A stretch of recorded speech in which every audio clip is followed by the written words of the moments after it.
Halo semuanya, selamat datang di channel Dokter Anime. Tempatnya bahas alur cerita anime yang durasinya panjang pol-polan. Mimin juga bakal ngasih upload video terbaru juga di sini cuy. BTW Mimin mau ngadain giveaway senilai Rp500.000 buat 5 orang pemenang untuk setiap minggunya. Pengumuman akan diumumkan setiap hari Minggu dan pengumuman akan diumumin lewat Telegram grupnya Dokter Anime cuy. Cari aja Dokter Anime 123, Dokter Anime 123. Caranya gampang banget pastinya dong. Like, komen, dan subscribe channel ini dan komentar bagus dan request judul filmnya cuy. Jangan lewatkan kesempatan ini cuy, karena kesempatan tidak akan datang 2 kali. Kalau kalian mau uang 500.000 langsung saja di komen dan dituliskan aja judul filmnya. Gampang banget caranya cuy. Oke lah, kalau begitu langsung saja kita lanjut. Siapa nih yang suka sama cerita bertema reinkarnasi? Yang demen pasti bakal suka banget sama konten yang mau Mimin bahas kali ini. Ceritanya seputar orang yang gak berguna, pengangguran, nelangsa yang meninggal dunia dan reinkarnasi ke dunia fantasi. Wadaw, seru banget pasti kan? Judul cerita anime ini adalah Mushoku Tensei. Disclaimer dulu aja ya buat kalian karena nama karakternya rumit-rumit, jadi Mimin mohon maaf kalau nanti banyak yang salah nyebutin namanya. Tapi kalau banyak salahnya pasti kalian komen dan jadi trending, gak apa-apa lah. Oke lah, pasti kita udah gak sabar pengen tahu cerita lengkapnya kan? Eits, tunggu dulu, sebelum kita masuk seperti biasa dong, pasang headset kalian, lupakan kenangan tentang mantan, jangan ngocok pakai tangan kanan, tangan kiri aja. Selamat menonton sambil rebahan, cekidot. Adegan dibuka dengan seorang pemuda pengangguran berusia 34 tahun yang tergeletak setelah ditabrak truk. Ambulan dipanggil dan pemuda itu dibawa ke ruangan operasi. Setelah dilakukan berbagai cara, pemuda tersebut dinyatakan meninggoy. Tiba-tiba pemuda itu membuka mata dan berpikir ternyata dirinya masih hidup. Ia melihat sepasang suami istri yang tidak dikenalinya. Kemudian pemuda itu menyadari dirinya berubah menjadi seorang bayi dan baru dilahirkan. Ia berpikir dirinya telah bereinkarnasi. Sepasang suami istri itu adalah orang tuanya. Ia diberi nama Rudeus Greyrat. Sementara ayahnya bernama Paul dan ibunya bernama Zenith.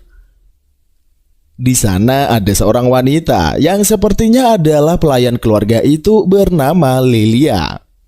Mereka semua tidak mengetahui bahwa Rudeus sebenarnya adalah seorang pria dewasa. Ingatan masa lalu Rudeus pun masih tertinggal, sehingga ia layaknya orang dewasa yang terjebak dalam tubuh bayi. Beberapa tahun kemudian, Rudeus telah tumbuh menjadi balita. Rudeus mempelajari banyak hal. Ia kemudian menyadari bahwa dirinya tak dilahirkan di bumi. Di sana tidak ada komputer, lingkungannya pun terlalu tenang dan aneh. Lilia merasa ada sesuatu yang aneh terhadap Rudeus. Ia mengungkapkan hal itu kepada Zenith. Namun wanita itu tidak memperdulikan ucapan Lilia. Zenith berkata tidak ada yang salah dengan balita yang memakai celana dalam di kepala. Lilia pun meminta maaf. Rudeus berdiri di balik jendela dan mengamati pemandangan di luar rumahnya. Tiba-tiba ia terjatuh. Zenith dan Lilia panik dan menghampirinya. Zenith memeluk Rudeus dan menyembuhkan rasa sakit di kepalanya yang terbentur.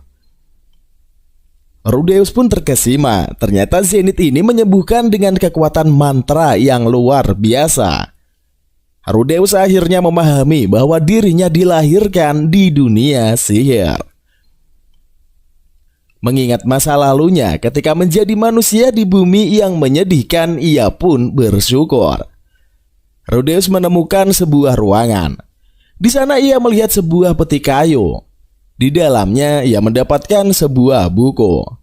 Rudeus membaca buku tersebut dan mengenalinya sebagai buku ilmu sihir. Namun ia tidak bisa membaca buku tersebut karena ditulis dengan bahasa yang tak dipahaminya. Seiring berjalannya waktu, ia pun mempelajari buku itu.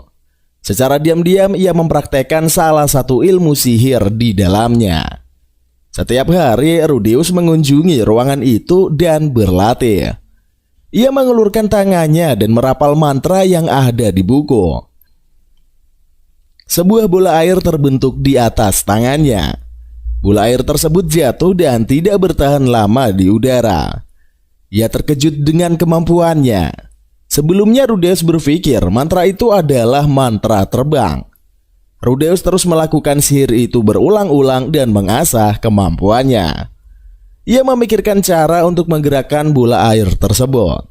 Setiap malam Rudeus mempelajari setiap tekniknya yang ada di buku. Ia pun terus bertumbuh dalam keluarga barunya bersama Zenith dan Paul yang menyayanginya. Di luar rumah, Rudeus melihat Paul berlatih pedang, sementara dirinya masih melanjutkan latihannya dengan sihir bola air. Setelah sekian lama berlatih, Rudeus akhirnya menemukan cara menggerakkan bola air tersebut. Sambil membaca buku sihir, Rudeus mengangkat tangannya dan merapalkan mantra Splash Flow. Sebuah bola air raksasa muncul kemudian pecah dan menjadi luapan air yang luar biasa. Zenith, Paul, dan Lilia yang melihat luapan air itu segera menuju ke dalam rumah. Ia menemukan Rudeus di sana. Luapan air itu menciptakan sebuah lubang besar di dinding rumahnya. Zenith melihat buku sihir di sana. Ia pun menyadari bahwa Rudeus sepertinya merapalkan mantra yang ada di dalam buku sihir. Tiba-tiba Zenith melonjak kegirangan menyadari anaknya yang jenius. Ia meminta Paul mencarikan guru sihir untuk Rudeus. Namun Paul kesal karena mereka sudah berjanji sebelumnya. Jika anak mereka laki-laki, maka kelak akan menjadi pendekar pedang. Lilia yang menyaksikan perdebatan itu pun menyarankan Rudeus bisa berlatih sihir di pagi hari dan berlatih pedang sore harinya. Keesokan harinya, guru sihir Rudeus pun tiba. Rudeus sudah membayangkan guru itu adalah orang tua yang kuno dan berjanggut panjang. Namun ternyata gurunya adalah seorang gadis cantik bernama Roxy Migurdia. Roxy melihat calon muridnya dan meremehkan Rudeus yang masih bocil. Mereka berdua menuju halaman. Di sana Roxy mengajarkan teknik-teknik dasar sihir. Rudeus bosan dengan teori tersebut. Akhirnya Roxy berkata bahwa ia akan menunjukkan cara melakukan sihir. Rudeus kembali bersemangat. Ia bertanya apakah merapal mantra selalu diperlukan. Roxy pun menjawab tentu saja. Roxy mulai merapalkan mantra. Dari tongkatnya muncul bola air yang berkekuatan. Bola air itu melesat dan mengenai pohon hingga roboh. Rudeus takjub dengan kekuatan bola air tersebut. Namun ia mengingatkan Roxy bahwa Zenith sangat merawat pohon tersebut. Roxy pun tertarik. Ia melakukan sihir penyembuhan. Rudeus pun berdecak kagum melihat pohon itu dalam sekejap hidup kembali. Giliran Rudeus yang mempraktekkan sihirnya. Yang menciptakan bola air di udara dan menembakkannya. Roxy terkejut dan ia bertanya apakah Rudeus mempersingkat mantranya. Rudeus menjawab iya, selalu melakukan itu. Roxy pun menyadari Rudeus memiliki kemampuan yang lebih. Zenith tiba-tiba berteriak. Ia memarahi Roxy yang menghancurkan pohonnya. Ternyata sihir penyembuhan itu tidak bertahan lama. Roxy merasa gagal menjadi guru Rudeus di hari pertamanya. Rudeus mencoba menghibur gurunya tersebut. Zenith memanggil mereka untuk masuk ke rumah. Keluarga itu menghidangkan banyak sekali masakan lezat.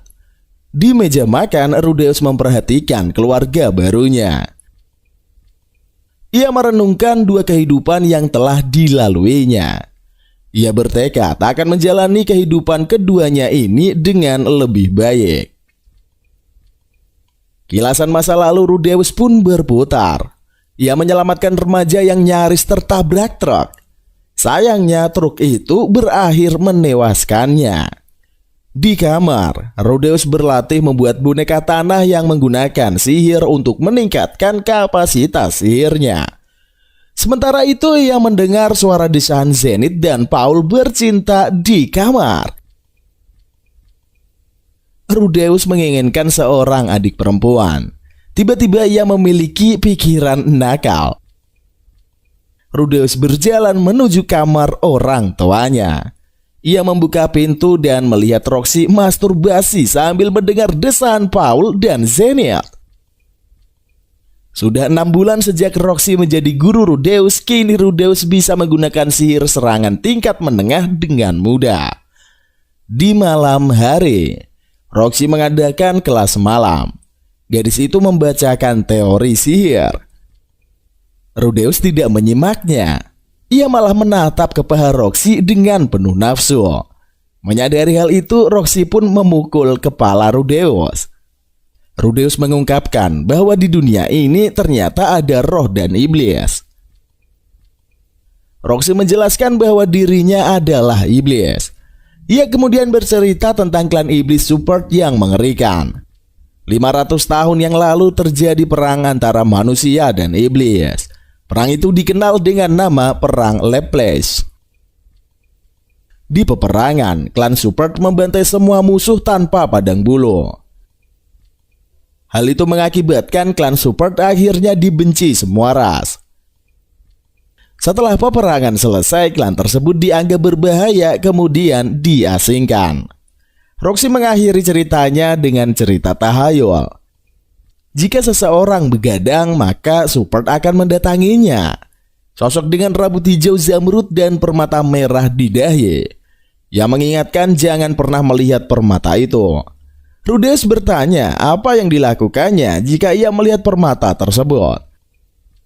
Roxy menjawab support itu akan membunuh seluruh keluarganya.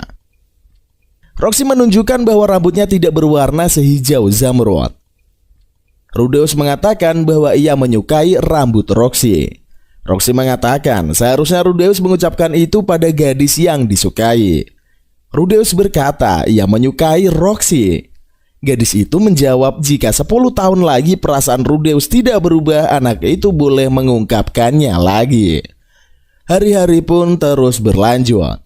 Roxy sudah bersama Rudeus dan mengajarinya selama 1 tahun.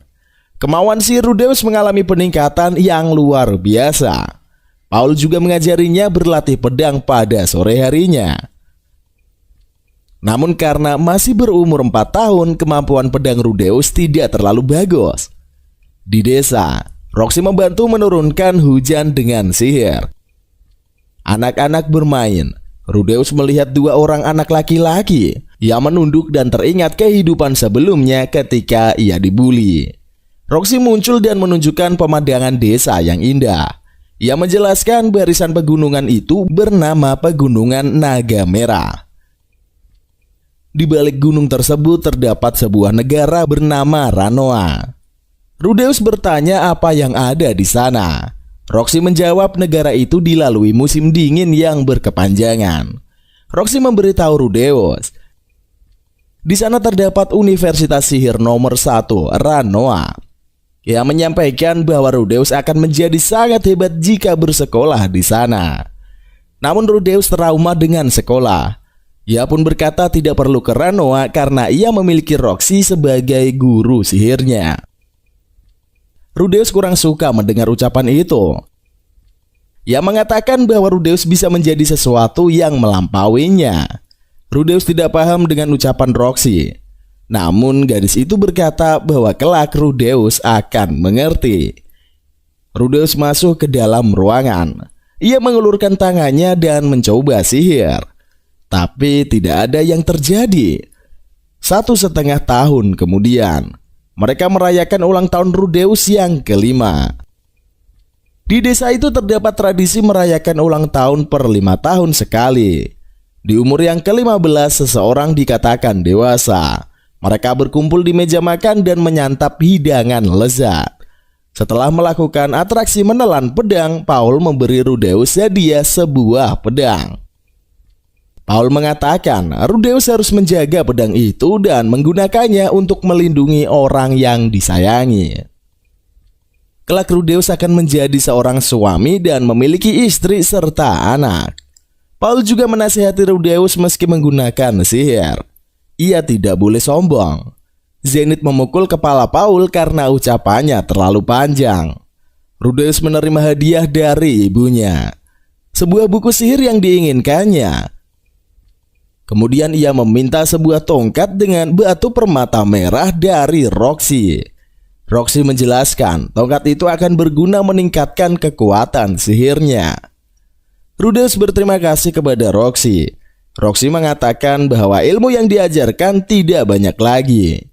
Besok ia akan mengadakan ujian kelulusan di rumah. Kilasan ingatan masa lalu saat ia dibully di kehidupan masa lalunya berputar. Ia takut dengan dunia luar. Rudeus pun mengasihani dirinya di masa itu. Pagi harinya, Roxy mengajak Rudeus berkuda menuju tempat ujian mereka. Rudeus memikirkan ia akan pergi ke dunia luar dan bertemu orang-orang. Seketika hal itu membuatnya ketakutan. Namun Roxy meraihnya dan mengajaknya menaiki kuda bersama. Mereka pun meninggalkan rumah. Di perjalanan mereka bertemu warga desa yang ramah. Rudeus mengungkapkan bahwa ia tidak merasa takut lagi. Mereka tiba di sebuah bukit hijau yang luas. Roxy mengatakan bahwa ia akan menunjukkan sihirnya hanya sekali. Gadis itu berjalan ke tengah bukit, menghunuskan tongkat dan merapalkan mantranya. Langit cerah berubah menjadi kelabu. Hujan mulai turun dan angin kencang berderu. Tiba-tiba kilat menyambar mereka. Roxy kehilangan kendali atas sihirnya. Rudeus membawa Roxy berteduh di atas pohon. Kini giliran Rudeus yang mempraktekkan kekuatan sihirnya. Anak itu berjalan ke tengah lapangan, mengangkat tongkat dan merapalkan mantra. Seketika langit kembali mendung. Angin berputar kencang dan hujan turun dengan sangat dahsyat. Dari balik pohon, Roxy kagum menyaksikan kemampuan Rudeus. Di tengah lapangan, Rudeus memainkan tongkatnya. Sebuah kilatan menyilaukan muncul dan cuaca menyeramkan tersebut berubah menjadi cerah dalam sekejap. Mereka duduk di atas sebuah batang pohon. Roxy mengatakan sudah tidak ada lagi yang bisa ia ajarkan pada Rudeus. Ia mengucapkan selamat pada Rudeus. Anak itu sudah berhasil menjadi penyihir air tingkat suci. Keesokan harinya, Roxy berpamitan dengan keluarga Grey Red. Ia akan kembali menjelajahi dunia untuk mengasah lagi kemampuan sihirnya. Roxy memberi kalung yang dipakainya sebagai hadiah kelulusan untuk Rudeus sebelum pergi. Rudeus berlari dan mengucapkan terima kasih kepada Roxy karena telah mengajarinya banyak hal. Rudeus memiliki ritual menyembah celana dalam Roxy sebelum beraktivitas. Pagi itu dia berpamitan kepada Paul dan Zenith untuk bermain di luar. Paul mengingatkan kepada Rudeus untuk bijak dalam menggunakan kekuatannya. Di desa, Rudeus melihat seorang anak berambut hijau yang dirundung.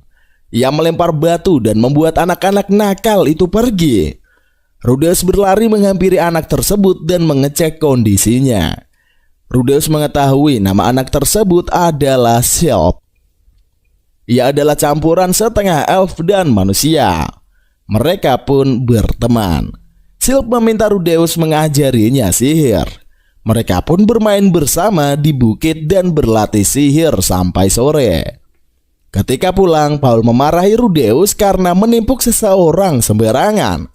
Paul sepertinya mengetahui peristiwa perundungan tadi. Rudeus berusaha menjelaskan alasannya, namun Paul tidak ingin mendengarnya. Paul menganggapnya semena-mena dalam menggunakan kekuatannya. Rudeus membiarkan Paul meluapkan emosinya. Setelah selesai, ia memberitahu Paul bahwa kedepannya ia tidak akan menolong anak manapun yang dirundung, sehingga nama keluarga akan terkenal dan tercoreng. Di rumah, Paul menyadari kesalahannya terhadap Rudeus. Zenith pun menghiburnya dan berharap suaminya bisa bersikap lebih baik. Seiring berjalannya waktu, Rudeus dan Sylph menjadi teman akrab. Kemampuan sihir Sylph pun meningkat pesat dengan cepat. Ketika mereka bermain, tiba-tiba hujan turun. Rudeus mengajak Silp ke rumahnya dan mandi agar tidak masuk angin. Mereka masuk ke kamar mandi berdua dan melepas pakaian. Rudeus memaksa Silp untuk melepas pakaiannya, namun anak itu menutupinya. Setelah berpura-pura, Rudeus berhasil melepaskan celana dalam Silp. Dia terkejut saat menyadari Silp adalah seorang perempuan. Silp pun berteriak.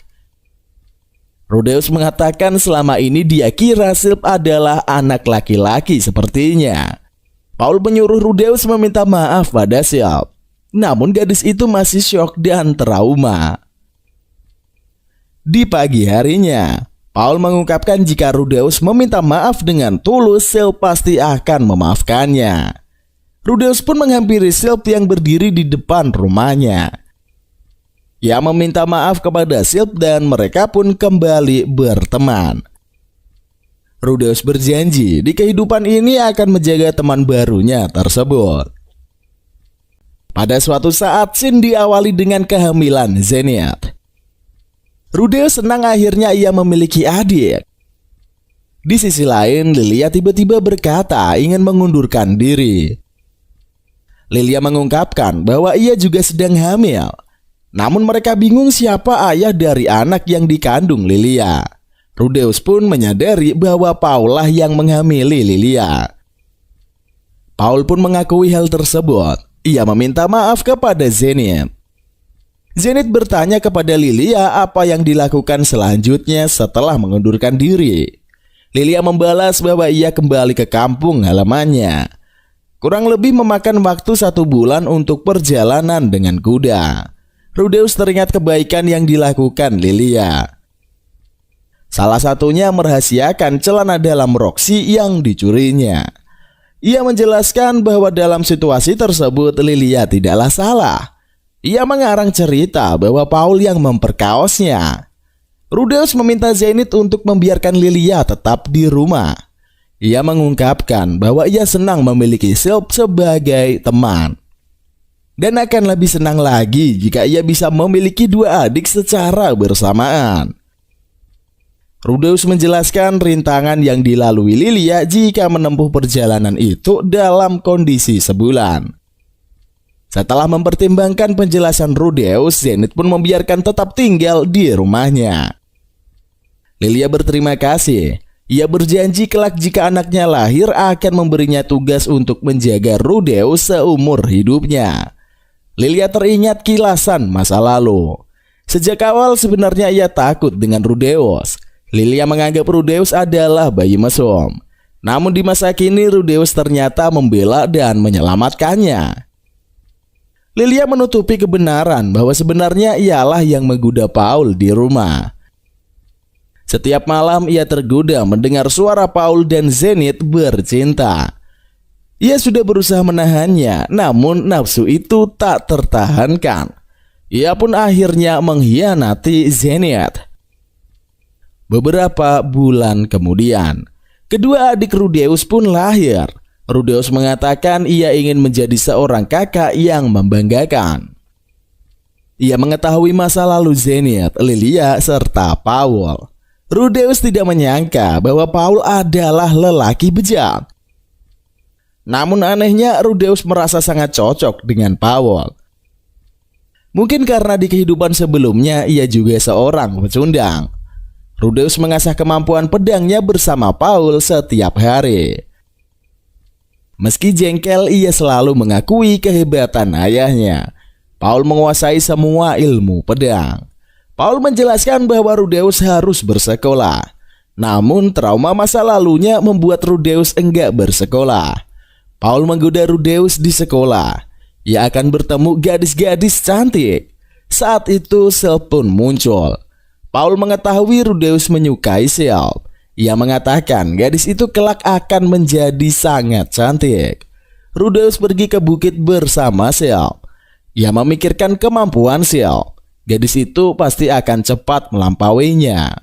Rudeus menceritakan rencananya tentang bersekolah. Silp pun memeluk Rudeus karena takut ditinggalkan. Di kamar, Rudeus menikmati aktivitas onaninya sambil membayangkan Silp. Tiba-tiba Paul mengetuk dan membawakan sebuah surat. Mereka berdua pun membacanya. Surat itu dari Roxy yang menceritakan Roxy saat ini sedang berada di kerajaan Sirone. Ia disewa mengajar pangeran ketujuh kerajaan itu. Roxy mengatakan bahwa pangeran itu sama mesumnya dengan Rudeus. Saat ini Roxy sudah mencapai sihir tingkat raja. Ia bertanya, apakah Rudeus sudah mencapai tingkat kaisar? Roxy menyarankan Rudeus untuk masuk ke asrama Akademi Sihir Ranoa, karena di sana kemampuan sihirnya akan meningkat pesat. Setelah membaca surat, Paul kagum karena di dunia ini hanya sedikit orang yang bisa mencapai sihir tingkat raja. Keesokan harinya, Rudeus mengungkapkan keinginannya untuk pergi ke Akademi Sihir Ranoa. Ia meminta Paul menanggung biaya self juga. Namun Paul menolak karena keluarga mereka tidak cukup kaya. Rudeus mengatakan bahwa ia akan bekerja dan menggunakan uangnya untuk membawa self bersamanya. Beberapa hari kemudian, seorang wanita manusia setengah serigala bernama Ghislaine muncul di depan rumahnya. Paul menyapa Ghislaine yang merupakan teman lamanya. Paul mengkonfirmasi kedatangan Ghislaine di sana yang artinya menyetujui permintaannya. Zenith dan Lilia pun keluar dan mengucapkan salam perpisahan kepada Rudeus. Rudeus tidak paham apa yang terjadi. Paul bertanya bagaimana jika Rudeus diminta berpisah dengan Self. Rudeus menjawab ia tidak mau berpisah dengan temannya. Tiba-tiba Paul melempar Rudeus dan mengajak anaknya bertarung pedang. Paul mengambil ancang-ancang menyerang Rudeus. Namun anak itu mengeluarkan jurus dan menghindar. Paul mengenali jurus itu adalah aliran dewa air. Dalam satu pukulan, Paul melayangkan pedang kayunya ke arah Rudeus dan membuat anak itu pingsan. Di dalam kereta kuda, Rudeus yang baru saja tersadar mengusap kepalanya. Ia bertanya apa yang dilakukan Paul kepadanya. Ia melihat Ghislaine dan memperkenalkan diri. Setelah berbasa-basi, Ghislaine memohon kerjasama dengannya. Rudeus pun membalas hal yang serupa meski sebenarnya tidak mengetahui rencana Paul. Di dalam kereta kuda, Ghislaine melemparkan surat yang dikirim Paul. Ghislaine menyuruh Rudeus membacanya. Surat itu berisi penjelasan bahwa Rudeus mendapat pekerjaan sebagai seorang instruktur di Roa selama 5 tahun. Dia harus mengajari Eris sihir, sementara Ghislaine yang akan mengajari ilmu pedang. Paul mengkonfirmasikan bahwa Ghislaine adalah ahli pedang terhebat. Setibanya di kediaman Eris, seorang laki-laki memperkenalkan diri dengan nama Philip Boreas Greyrat. Rudeus mengetahui bahwa Philip adalah wali kota di sana sekaligus sepupunya Paul. Philip membawa Rudeus menemui Eris yang bernama Ares. Di sebuah kamar, Ares muncul. Rudeus merasakan kesan beringas yang tiba-tiba mengalirinya. Rudeus menghampiri Ares dan memperkenalkan diri. Ares pun mengintipnya, begitu tahu kalau instruktur barunya tersebut lebih muda di bawahnya. Gadis itu auto menampar Rudeus. Rudeus pun balas menamparnya. Keduanya akhirnya bergelut. Setelah berhasil melarikan diri dari Eris, Rudeus merasa ngeri. Namun ia menolak menyerah dan pulang.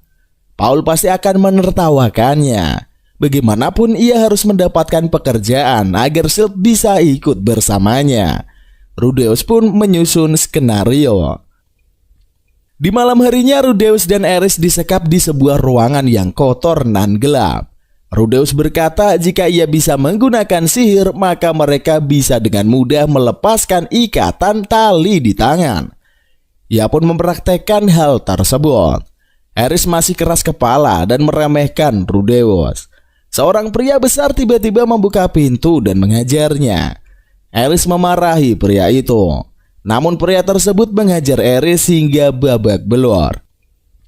Pria tersebut pergi dan mengunci mereka kembali di ruangan tersebut. Rudeus menggunakan sihir dan sedikit menyembuhkan Ares. Merasa aneh dengan skenario itu, Rudeus pun menguping. Ternyata memang ada yang tidak beres. Rudeus pun memutuskan untuk melarikan diri. Dengan menggunakan sihir, ia menjebol jendela besi ruangan tersebut. Rudeus berniat melarikan diri sendirian. Namun Ares memintanya untuk tidak pergi meninggalkannya. Setelah berjanji tidak akan berteriak dan berisik, mereka pun melarikan diri bersama. Mereka bersembunyi di lorong desa dari kejaran orang-orang itu.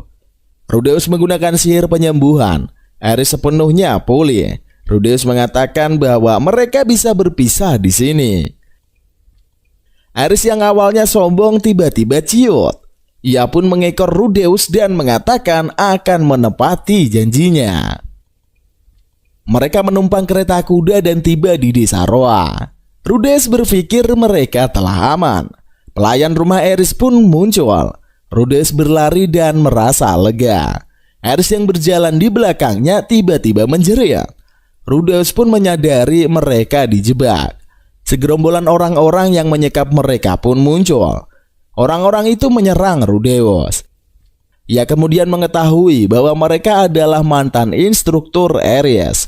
Mereka memiliki dendam pada gadis itu yang memperlakukannya dengan kasar.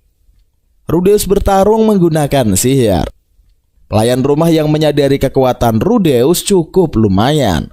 Menawari anak itu untuk bekerja sama. Ia akan diberikan bayaran mahal dan cukup untuk membiayai Sylph. Rudeus teringat kehidupan masa lalunya. Ia pun menolak tawaran itu dan melanjutkan pertarungannya.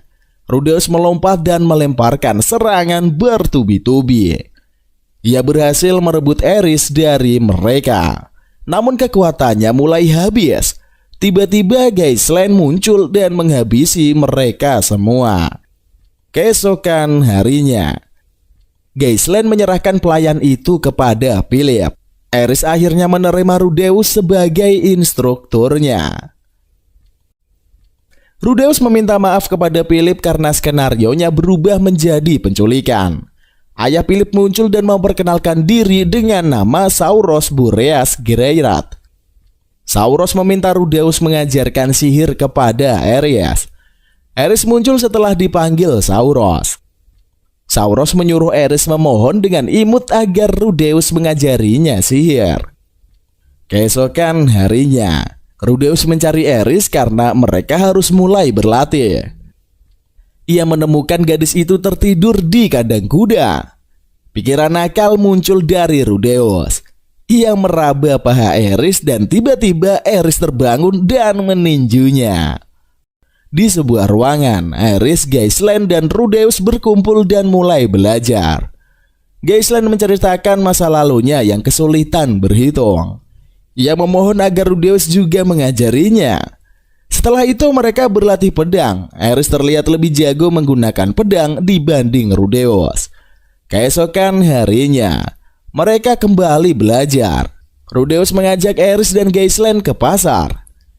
Di sana mereka akan mempraktekkan langsung kemampuan berhitung yang dipelajari.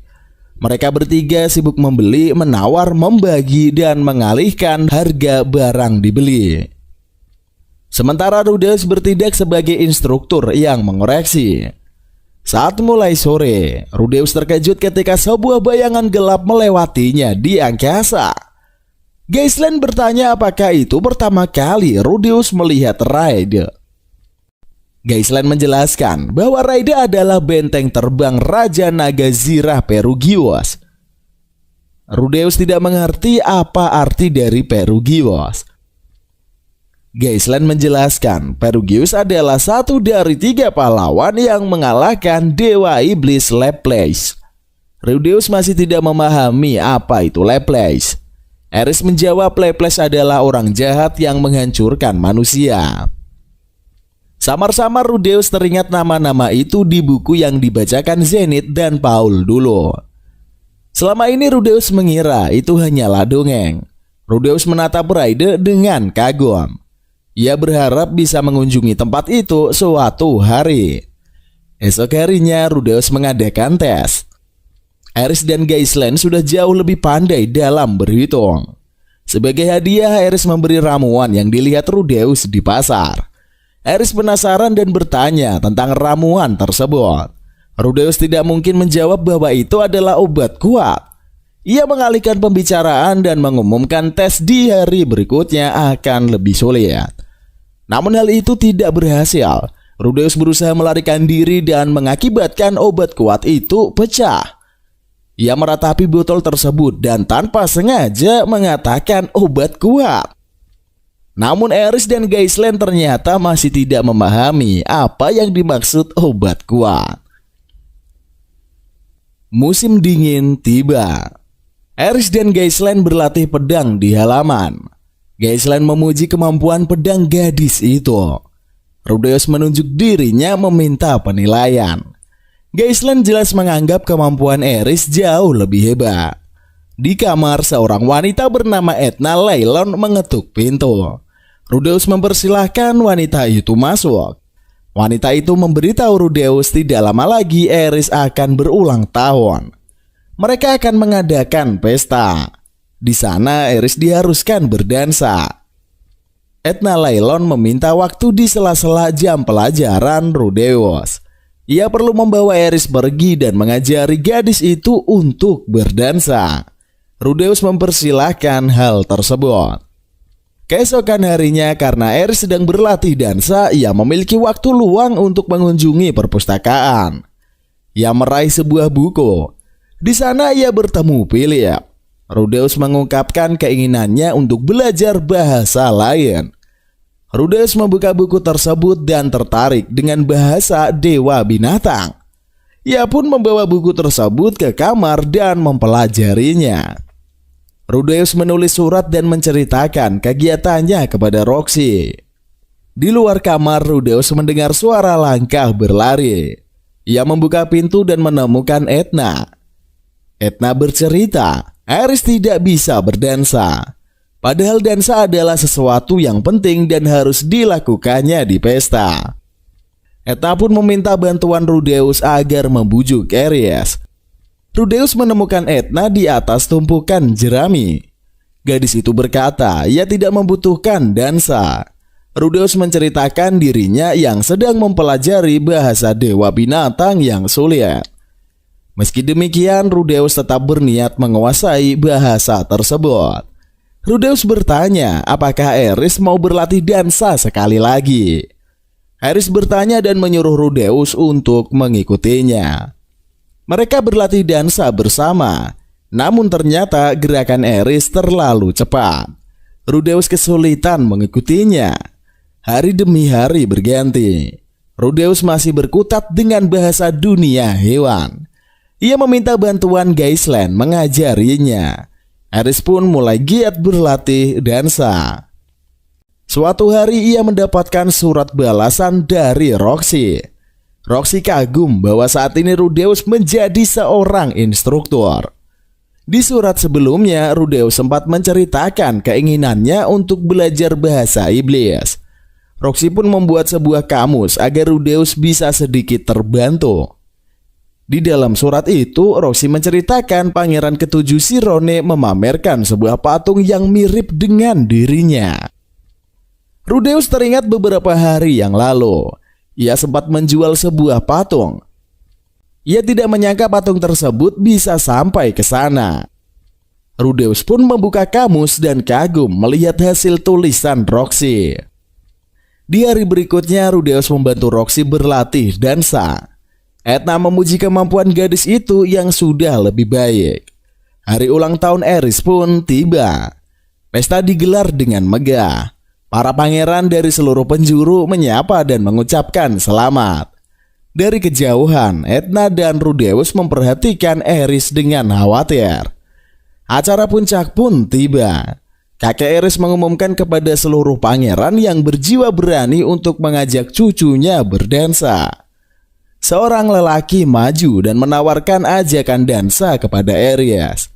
Aries menerimanya dan keduanya pun berdansa. Tiba-tiba gerakan Aries semakin cepat dan membuat gadis itu terjatuh. Para tamu berbisik-bisik dan membicarakan kejadian memalukan itu. Mereka menjelek-jelekan Aries. Rudeus pun maju dan mengajak Aries berdansa sekali lagi. Musik berputar, keduanya mulai berdansa. Menyadari gerakan Aries yang semakin cepat, Rudeus meminta Aries memejamkan matanya.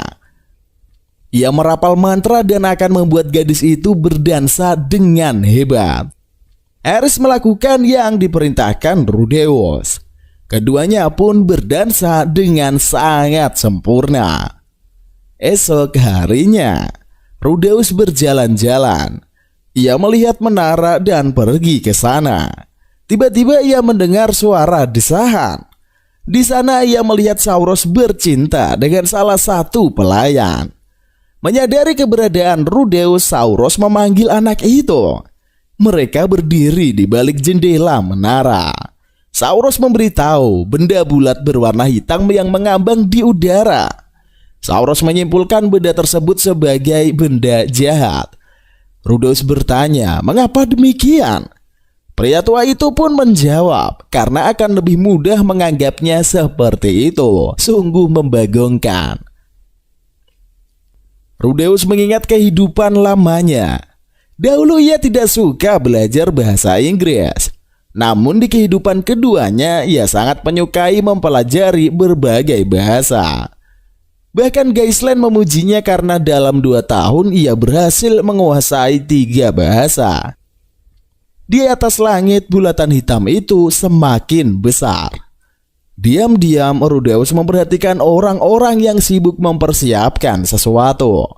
Rudeus mengetahui Aries dan yang lainnya ternyata mempersiapkan ulang tahun ke-10-nya. Belakangan Rudeus mengetahui silsilah keluarga Greyrat yang rumit.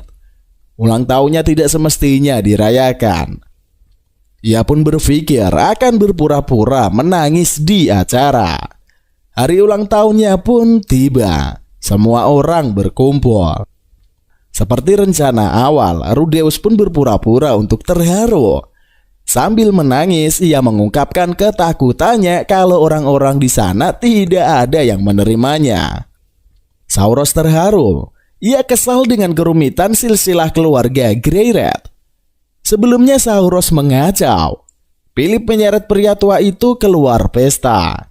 Aries muncul dan membawakan sebuah hadiah. Rudeus menebak apakah orang tuanya akan datang. Aries menjelaskan mereka memang mengundang Paul dan yang lain. Namun kedua orang tuanya mendapatkan masalah dengan monster sehingga tidak bisa hadir. Rudeus murung, suasana pun berubah menjadi canggung. Istri Philip yang selama ini dikira Rudeus membencinya dan tiba-tiba berhambur memeluknya. Wanita itu berkata ia mengadopsi Rudeus atau menjodohkannya dengan si Aries. Hal itu membuat Aries dan ibunya berdebat. Sebelum semakin kacau, Philip menyeret istrinya keluar. Rudeus bertanya, di mana hadiahnya? Seorang pahlawan maju dan mencarikan Rudeus sesuatu yang terbungkus kain hitam. Ia membukanya. Benda itu adalah tongkat sihir yang dibuat dari bahan terbaik di kerajaan Asura. Tongkat tersebut bernama Aqua Heartia.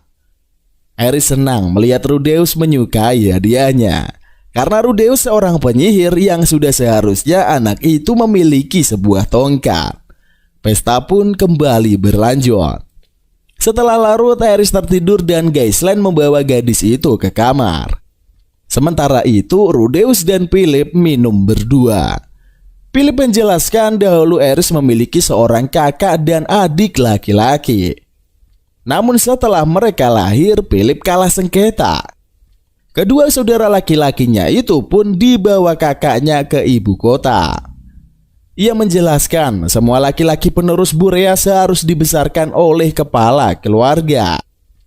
Tapi Hilda menolak tradisi tersebut. Anak yang dikandungnya diambil paksa.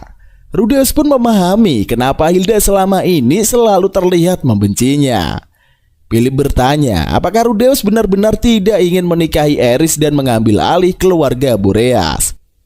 Rudeus menjawab apa yang diharapkan Philip dari anak berumur 10 tahun. Philip menjelaskan Rudeus hanya perlu diam. Ia yang akan mengurus semua kudeta. Ia bahkan bisa membawa Aerys ke kamar Rudeus dan mengikat gadis itu. Rudeus pun tertegun. Ia tidak mengira Philip sungguh-sungguh dengan hal itu. Rudeus tidak ingin terlihat dalam perbuatan kekuasaan. Ia pun menyudahi minum dan mengucapkan selamat malam. Di kamar ternyata Aerys menunggunya. Melihat Aerys yang berpakaian pendek membuat Rudeus nafsu. Ia mendekati Aerys dan mencium gadis itu. Tangannya bergerak menyentuh paha Aerys namun ia tersadar. Inilah yang diinginkan oleh Philip. Ia tidak boleh menuruti hawa nafsunya. Namun keberadaan Aerys di dalam kamar membuatnya kesulitan mengendalikan diri. Aerys pun berkata Rudeus boleh menyentuhnya tapi cuma dikit, sama aja dong. Rudeus lalu mencium Aerys dan menyentuh dada gadis itu.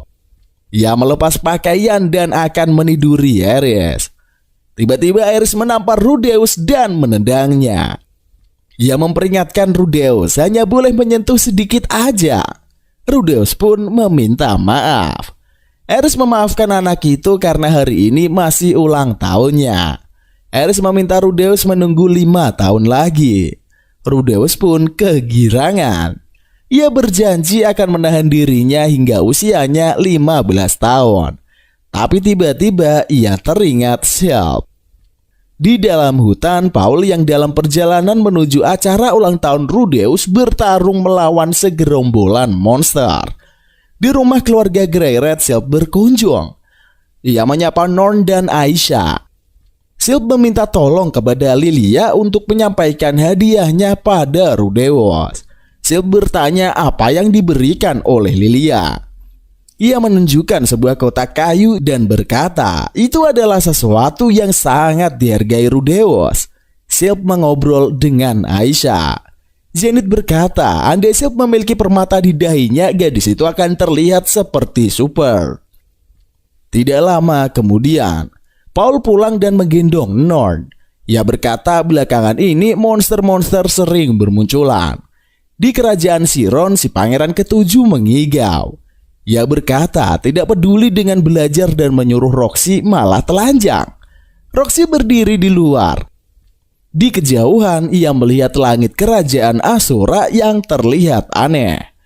Di atas gunung, seorang pria berjalan sendirian. Seekor naga mengamuk dan berniat menyerang pria itu. Naga itu terbang mendekat. Ia menatap bola mata sang pria dan tiba-tiba ketakutan kemudian pergi. Di sebuah tempat, bocil kecil berambut ungu yang merupakan kaisar agung dunia iblis menggunakan matanya melihat sesuatu. Ia bernama Kishirika Kishiriso. Kishirika Kishiriku melacak dan mendeteksi kekuatan besar di atas langit, tetapi tidak mengetahui dari mana asal kekuatan tersebut. Di atas langit, bola hitam itu mengeluarkan cahaya aneh. Sebuah suara berkata, kekuatan itu menyerupai cahaya pemanggilan. Apakah ada seseorang yang ingin melepaskan segel iblis Laplace? Dari dalam raida, sebuah suara dari atas hingga sana memanggil Al-Manfi. Sosok berbaju putih pun muncul. Ia mendapat perintah menyelidiki sumber kekuatan itu dan membunuh yang terlihat mencurigakan. Al-Manfi pun pergi secepat cahaya. Di tengah padang, Rudeus, Aerys, dan Glaceland berkumpul. Di sana Rudeus akan menunjukkan kemampuan sihirnya. Rudeus mengangkat tongkatnya dan merapalkan mantra serta bola air raksasa muncul di udara. Ia memamerkan jurus terkuatnya yang lain dan berteriak Cumulonimbus. Namun di atas langit, bola hitam itu tiba-tiba berpencar dan mengubah langit berwarna aneh. Aerys mengira itu adalah mantra Rudeus. Glaceland sepertinya menyadari ada yang tidak beres. Ia membuka satu matanya dan memeriksa langit itu. Glaceland pun memerintahkan Aerys dan Rudeus pergi dari sana. Tiba-tiba sebuah cahaya menyerang mereka. Cahaya itu bergerak sangat cepat. Glaceland melompat dan berlari melawan cahaya tersebut. Cahaya itu berubah dan mewujud seperti sosok bertopeng kucing. Sosok itu menyebut namanya sebagai Al-Manfi Sang Cahaya. Al-Manfi menjelaskan atas perintah Perugius ia datang untuk membunuh sumber gangguan aneh itu. Gaislan berteriak dan memerintahkan Rudeus mundur bersama Ares. Al-Manfi berkata, jika ia membunuh bocah itu, gangguan aneh itu akan hilang. Gaislan murka dan berkata mereka tidak ada hubungannya dengan gangguan tersebut. Ia memasang kuda-kuda dan bersiap jika harus bertarung. Al-Manfi mengatakan, jika itu bukan kebenaran, Pergius akan menghakimi Gaislan. Ares dan Rudeus pun tidak memahami apa yang terjadi. Rudeus berpikir dan berusaha menghubungkan semua kejadian. Ketika Rudeus berseru, Al-Manfi hilang. Sebuah cahaya biru yang berkekuatan besar pun menyapu mereka. Rudeus menyadari dirinya kembali menjadi sosoknya di masa lalu. Seorang pria berusia 34 yang menyedihkan. Sebuah sosok berwujud seperti asap muncul. Sosok itu memperkenalkan diri sebagai dewa manusia. Rudeus marah pada dewa itu karena telah mempermainkan kehidupannya, membunuhnya di bumi dan melahirkannya ke dunia baru, kemudian membunuhnya lagi. Dewa manusia menjelaskan bahwa saat ini Rudeus tidaklah mati, melainkan terkena bencana daya mana. Ia teringat cahaya biru yang dikeluarkan Al-Manfi sebelumnya. Dewa manusia menjelaskan bahwa saat ini ia terlempar ke benua iblis. Dia menceritakan kengerian yang harus dilewati untuk bertahan hidup di tempat itu. Rudeus akan dengan mudah mati kembali. Dewa manusia menasihati Rudeus sebelum menghilang. Saat tersadar akan ada seseorang di dekatnya, bergantunglah pada pria itu dan selamatkan dia. Rudeus terbangun dan menyadari tubuh bocah itu kembali. Ia memeriksa keadaan sekitar. Ares tertidur tidak jauh darinya. Api unggun menyala. Dari balik api unggun, ia melihat seorang pria berambut hijau. Ada permata merah di dahi pria tersebut. Rudeus terkejut saat mengenali sosok itu adalah ras Super. Rudeus berusaha mengendalikan ketakutannya. Ia mencoba berbicara dengan Super menggunakan bahasa Jepang. Super tidak memahami apa yang dikatakan Rudeus. Super menjelaskan bahwa ia menemukan mereka dari langit. Ia menyalakan api unggun dari tulang-tulang yang terlihat seperti tulang manusia. Rudeus berterima kasih dan bertanya, apakah ada sosok manusia bintang? Super menjawab, yang ia temukan hanyalah Rudeus dan Ares. Rudeus pun menyadari Gaislan tewas terkena cahaya daya mana. Super itu bertanya, apakah Rudeus tidak ikut kepadanya? Rudeus pun menjawab tidak sopan jika ia takut dengan orang yang menolongnya. Rudeus memperkenalkan diri. Ia kemudian mengetahui Super itu bernama Ruijerd Superdia. Setelah meminta izin untuk duduk di sebelah Ruijerd, Rudeus bertanya di mana mereka saat ini. Ruijerd menjawab saat mereka berada di timur laut benua iblis wilayah Biegoya. Rudeus menyadari betapa jauhnya mereka terlempar dan ia tidak tahu berapa lama waktu yang dibutuhkan untuk kembali. Ia menceritakan kepada Ruijerd bagaimana mereka bisa terlempar ke tempat itu. Ruijerd menenangkan Rudeus dan mengatakan bahwa ia akan mengantarkan mereka pulang. Jika Ruijerd membiarkan kedua anak itu tetap di benua tersebut, maka hal itu akan melukai kehormatan Super. Tiba-tiba Ares tersadar dan berteriak ketakutan ketika melihat Ruijerd. Gadis itu menangis dan memanggil-manggil Gaislan. Menyadari Super di depannya sepertinya baik. Ares pun memperkenalkan diri dengan gemetar. Ruijerd memaklumi reaksi Ares. Rudeus berkata, apakah reaksinya tadi tidak normal? Ares mengomel tentang cerita ibunya yang mengatakan akan dimakan Super jika tidak segera tidur. Super yang ditemuinya ternyata sangat baik. Tak lama kemudian Ares dan Ruijerd pun mulai akrab. Saat hari mulai pagi, mereka pun memulai perjalanan pulang. Setelah berjalan jauh, mereka sesekali berhenti untuk makan dan minum. Iris bertanya bagaimana Ruijerd melihat monster padahal tidak memperhatikannya. Ruijerd menjelaskan ia bisa melihat berkat mata merah yang ada di dahinya. Mereka sampai di sebuah desa. Ruijerd meminta izin membawa Rudeus dan Iris memasuki desa. Pemuda bernama Rowan yang menjaga pintu masuk desa tidak mengizinkannya. Ruijerd menjelaskan bahwa kedua anak itu adalah korban bencana. Ruijerd kembali dan menjelaskan mereka diperbolehkan masuk setelah Rowan menyampaikan kepada kepala desa. Iris dan Rudeus heran karena Rowan masih berdiri di tempatnya. Ruijerd menjelaskan suku Migurt bisa bertelepati. Tak lama kemudian kepala desa mendatangi mereka. Rudeus menyapa dan memperkenalkan diri. Ia senang akhirnya memiliki kesempatan menggunakan bahasa iblis yang dipelajarinya. Kepala desa itu bernama Rox. Rox melihat kalung hijau yang dipakai Rudeus. Ia bertanya dari mana Rudeus mendapatkannya. Rudeus pun menjelaskan kalung tersebut diperolehnya dari gurunya. Ketika memberitahu suku Migurt gurunya bernama Roxy, Rox pun menangis dan memberitahu Roxy adalah putrinya. Rudeus kemudian menyadari desa itu adalah kampung halaman Roxy. Mereka pun diizinkan masuk ke desa. Rox menanyakan kabar Roxy. Rudeus menceritakan saat ini Roxy berada di kerajaan Sirone. Ia memberitahu bahwa Roxy baik-baik saja. Rudeus teringat orang tuanya. Jika terjadi sesuatu kepadanya, apakah orang tuanya akan baik-baik saja? Mereka berkumpul di tengah api unggun. Rox bertanya apa rencana mereka. Ruijerd menjelaskan ia akan mengantar Rudeus dan Iris kembali dengan selamat. Rox mengingatkan bahwa Super tidak bisa memasuki kota. Ruijerd tidak peduli. Ia akan mengantar kedua anak tersebut meski harus membunuh semua orang tua. Rox berkata bahwa Ruijerd tidak pernah pandang bulu jika menyangkut anak-anak. Ia ingat Ruijerd pernah menyelamatkan seorang anak kecil. Rox menanyakan tentang tujuannya. Rudeus bertanya apa tujuan Ruijerd. Rox menjelaskan Ruijerd ingin membersihkan nama suku Super.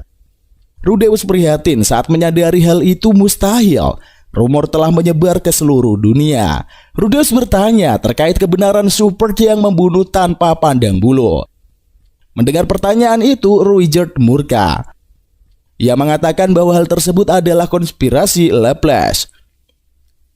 Rudeus terkejut dan meminta Ruijerd menceritakan sejarah kebenarannya. Zaman dahulu kala, suku Super dan Laplace merupakan sekutu. Mereka bertempur bersama. Suatu hari suku Super diberi tombak oleh Laplace. Tombak tersebut memiliki kekuatan yang luar biasa. Namun keanehan terjadi ketika mereka memegang tombak. Para suku Super menjadi tak terkendali. Mereka menyerang siapa saja yang ada dalam jarak pandang. Ruijerd membantai seluruh keluarganya. Ia menunjukkan sebuah tombak yang diperoleh anaknya yang mengorbankan diri. Tombak tersebut membebaskan Ruijerd dari kutukan dan sejak saat itu ia berjanji akan mengembalikan nama baik Super. Rudeus termenung. Ia pun berjanji akan membantu Ruijerd mencapai tujuannya. Keesokan harinya mereka melanjutkan perjalanan dan meninggalkan desa. Rox memberi sebuah pedang dan berterima kasih telah memberitahu kabar Roxy. Di perjalanan, Rudeus memutuskan mempercayai Super tersebut. Ia memohon bantuan Ruijerd untuk saling menjaga. Sepanjang perjalanan, Iris paling bersemangat memburu monster dan menjadikannya makanan. Hari demi hari berganti, mereka tiba di kota Ricariso. Di gerbang masuk, penjagaan sangat ketat. Mereka mengintip dari balik bebatuan. Iris dan Rudeus takjub dengan bentuk iblis di kota tersebut. Ruijerd menjelaskan bentuk iblis setiap suku berbeda-beda. Mereka menguping pembicaraan para penjaga gerbang. Rudeus bertanya apa yang dimaksud dead end yang dikatakan para iblis di sana. Ruijerd menjelaskan dead end adalah sebutan untuknya. Ruijerd berencana melompat ke dalam tetapi Rudeus menahannya. Ia memiliki sebuah rencana. Mereka pun menyamar dan berhasil masuk ke kota. Di dalam kota, mereka memikirkan rencana bekerja dan mengikuti guild agar mendapat uang. Rudeus, Iris, dan Ruijerd memasuki bar. Ia menantang iblis yang ada di sana dan memperkenalkan Ruijerd sebagai Super Si Dead End. Ruijerd berjalan memasuki bar. Para iblis tertawa dan berkata, rambut Super bukan berwarna biru. Rudeus memberi jempol kepada Ruijerd. Rencana penyamaran berhasil. Rudeus mendaftarkan guild mereka dengan nama Dead End. Mereka pun menuju papan misi setelah diberi penjelasan. Di sana mereka ingin mengambil misi yang menghasilkan bayaran paling besar. Iblis Buddha muncul di belakang mereka dan menertawakannya. Iblis tersebut menyarankan agar memilih misi mencari kucing yang hilang. Para iblis di sana pun menertawakan mereka. Ruijerd berjalan dan duduk di sebelah iblis katak.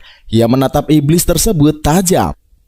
Setelah berkeliling kota, mereka menyewa penginapan dan beristirahat. Saat terlelap, Rudeus bermimpi dan bertemu dewa manusia. Dewa itu menyarankan Rudeus untuk menerima misi mencari kucing hilang. Keesokan paginya, Rudeus menuruti saran dewa manusia. Mereka bertiga menjelajahi kota mencari kucing tersebut. Harris bertanya pada Ruijerd apakah ia tidak bisa menemukan kucing dengan mata ketiganya. Mereka menemukan sebuah lorong dan masuk. Di dalam terdapat kandang yang berisikan kucing-kucing besar. Tiba-tiba mereka mendengar suara langkah kaki lain dan segera bersembunyi. Salah satu dari iblis itu mengomel dan menyuruh kucing-kucing diam. Rudeus keluar dari persembunyian dan mengeluarkan sihir. Ketiga iblis itu berhasil ditahan. Rudeus menghampiri salah satu iblis dan bertanya, tetapi iblis itu tiba-tiba menendangnya kencang. Dan ketika berhasil duduk, ia menyadari iblis yang menendangnya telah terbunuh. Rudeus tertegun mengetahui Ruijerd membunuhnya. Ia mengatakan Ruijerd tidak boleh membunuh sebarang orang. Hal ini akan membuat reputasi Super semakin memburuk. Ruijerd menjelaskan iblis tersebut melukai Rudeus. Harris mengatakan Ruijerd membuat keadaan Rudeus menjadi rumit. Sikap Ruijerd lah yang membuat reputasi Super hancur. Kedua iblis yang masih tertahan ketakutan saat menyadari Ruijerd adalah Super sungguhan. Mereka memohon agar tidak dibunuh. Mereka menjelaskan apa yang dilakukannya terhadap kucing-kucing itu. Rudeus pun mengatakan tidak akan membunuh. Jika mereka mau bekerja sama, Ruijerd marah dan tidak setuju jika Rudeus bekerja sama dengan para penjahat. Ia meminta Ruijerd tenang. Akhirnya Ruijerd setuju dengan rencana Rudeus. Keesokan harinya, mereka bekerja sama menyelesaikan misi dan mengumpulkan uang. Rudeus menyuruh dua iblis itu menyebarkan kebaikan Super meskipun harus berbohong. Roxy kembali ke kampung Rudeus. Ia terkejut ketika sampai di sana, semua rumah hancur lebur. Roxy berlari ke papan korban jiwa dan mencari keluarga Paul. Ia bersyukur tidak menemukan nama anggota keluarga tersebut di sana. Roxy melihat sebuah surat Paul. Surat itu menjelaskan Lilia, Zenith, dan Aisyah hilang, sementara Norn bersamanya. Oleh sebab itu, Paul belum bisa mencari Rudeus dan percaya bahwa Rudeus akan baik-baik saja. Paul akan menuju benua Milis yang merupakan kampung halaman Zenith. Ia meminta tolong untuk mencari mereka di area benua pusat. Selain itu, Paul juga meminta tolong kepada siapa saja yang mengenalnya untuk membantunya menemukan keluarganya. Ia meninggalkan pesan untuk menghubunginya di kantor guild petualang Milesian, negara suci Milis, benua Milis. Nama partnya adalah Regu Pencari Korban Hilang Desa Buena, klan pasukan pencari wilayah Vitoa. Sementara itu di kota Rikarisu, misi yang dipilih kali ini adalah penyelidikan misterius di hutan fosil batu. Setibanya di hutan, ada dua guild lain yang melakukan misi yang sama. Kedua guild itu mengejek Ares, Ruijerd, dan Rudeus kemudian pergi. Ruijerd mengkhawatirkan guild lain. Mereka pun memutuskan mengikuti salah satu guild yang beranggotakan 3 iblis kecil. Guild itu tidak menyadari kalau mereka dikepung monster. Monster berwujud ular itu akhirnya menampakkan diri. Rudeus memberi aba-aba mereka akan membantu saat guild itu benar-benar terpojok. Namun tiba-tiba salah satu anggota guild terbunuh. Rudeus pun membeku menyadari rencananya yang dikira sempurna malah mengakibatkan seseorang tewas. Sementara itu Ruijerd dan Ares melesat maju dan menyelamatkan guild tersebut tanpa menunggu perintah. Ruijerd melompat dan menusuk monster dengan tombaknya. Ares terbang dan menebaskan pedangnya, mengiris ular itu menjadi 2 bagian. Mereka pun berhasil mengalahkan monster tersebut. Ruijerd menghampiri Rudeus dan menarik anak itu ke pohon. Ia murka karena Rudeus menahannya dan membuat anak itu terbunuh. Rudeus tidak bisa berkata-kata. Salah satu anggota guild menghentikan mereka. Ia mengatakan rekannya terbunuh bukan kesalahan Rudeus. Saat mereka memilih misi tersebut, mereka sudah siap dengan konsekuensinya. Mereka adalah pejuang. Anak itu pun menangis dan terisak. Ruijerd menyentuh anak itu. Ia mengetahui nama anak tersebut Kurt. Ruijerd meminta maaf telah menyebut mereka anak kecil. Ia mengakui bahwa Kurt dan rekannya adalah pejuang yang hebat. Mereka pun berpisah dan melanjutkan misi. Di sisi lain hutan, mereka mendengar suara pertempuran. Mereka berlari dan melihat pembantaian. Di atas pohon kering, monster Red Hood Cobra menggeliat. Tanpa pikir panjang, mereka melancarkan serangan ke arah monster itu. Ruijerd menghunuskan tombaknya. Ares berlari dan melompat menyambar monster tersebut dengan pedangnya.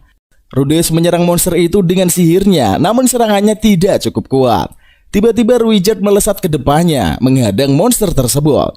Ruijerd memberi aba-aba agar Ares menyelesaikan serangan pamungkasnya. Monster tersebut pun berhasil mereka kalahkan. Saat pertarungan selesai, mereka menyadari para anggota guild telah terbunuh semuanya. Mereka pun kembali ke kota. Di sana iblis kuda mengejek mereka. Iblis itu mengancam akan melaporkan yang mereka lakukan sehingga izin guild akan ditangguhkan. Iblis itu meminta harta mereka jika tidak ingin dilaporkan. Rudeus bingung. Ia tidak bisa menyerahkan uangnya begitu saja. Mereka membutuhkannya untuk melanjutkan perjalanan. Tiba-tiba warna rambut Ruijerd terkena air dan memunculkan warna aslinya. Para iblis pun lari ketakutan. Ruijerd menghunuskan tombaknya ke arah iblis kuda. Ia mengancam jika berani melaporkan guild mereka, ia tidak akan segan-segan membunuhnya. Rudeus berteriak agar Ruijerd tidak membunuh iblis tersebut. Ruijerd pun melepaskan iblis tersebut dan melompat pergi. Di sisi lain, dua orang anak yang pernah mereka selamatkan merangkak ketakutan. Mengapa mereka takut dengan seseorang yang menyelamatkan nyawa kalian? Ares dan Rudeus pun pergi mencari Ruijerd. Mereka menemukan Ruijerd di bawah hamparan bintang-bintang langit malam. Rudeus meminta maaf atas apa yang selama ini dilakukannya. Ruijerd berkata, anak itu tak seharusnya minta maaf. Ruijerd menyadari bahwa Rudeus memikirkan banyak hal. Ia mengetahui yang ingin dilakukan Rudeus hanya menjaga Ares. Ruijerd mengatakan Rudeus adalah pejuang karena punya sesuatu yang dilindungi. Rudeus balik bertanya, apa arti pejuang untuk Ruijerd? Pria itu menjawab, pejuang adalah martabatnya. Seorang pejuang menolong anak-anak dan kawan seperjuangan. Meski tak bisa membersihkan nama sukunya, Ruijerd berjanji akan melindungi Rudeus dan Ares. Ruijerd mengatakan agar Rudeus tak perlu memikirkan cara membersihkan nama sukunya. Namun Rudeus tetap akan membantu. Mereka pun tertawa bersama. Hari berganti pagi, Ruijerd memotong rambutnya menjadi botak. Selama ini orang-orang takut melihat Suppert karena warna rambutnya. Ares mengatakan penampilan baru itu cocok untuk Ruijerd. Rudeus berjanji mulai sekarang ia tak akan membuat keputusan dengan tergesa-gesa. Ia juga akan mendengarkan pendapat dari anggota guildnya. Dengan penuh semangat, Rudeus membuka rapat strategi pertama Dead End, yaitu menuju kerajaan Asura. Dan film pun usai. Sedikit kita bahas ke bagian kesimpulan biar lebih afdol. Setelah menonton Mushoku Tensei, keseluruhan ceritanya ya lumayan bagus. Membuat kita berandai-andai jika saja semua orang diberi kesempatan kedua untuk memperbaiki hidupnya. Dalam ceritanya juga banyak hal lucu yang berbau mesum yang membuat kita pasti terhibur. Ada beberapa pertanyaan juga nih yang belum terjawab dan pasti membuat kita bertanya-tanya. Seperti tujuan Rudeus dihidupkan kembali dan misteri kekuatan sihir yang dipelajarinya dengan cepat. Sosok Almanfi dan Pergius yang hanya dimunculkan secuil juga menjadi misteri. Kita tidak bisa mengetahui bagaimana nasib orang tua Rudeus setelah bencana. Oke lah, tapi seperti itu aja pembahasan kali ini. Terima kasih buat kalian yang udah nonton video ini sedari awal sampai akhir. Jangan lupa untuk like, comment, dan subscribe kalau belum. Dan sampai jumpa di video berikutnya. See you in the next video and bye-bye.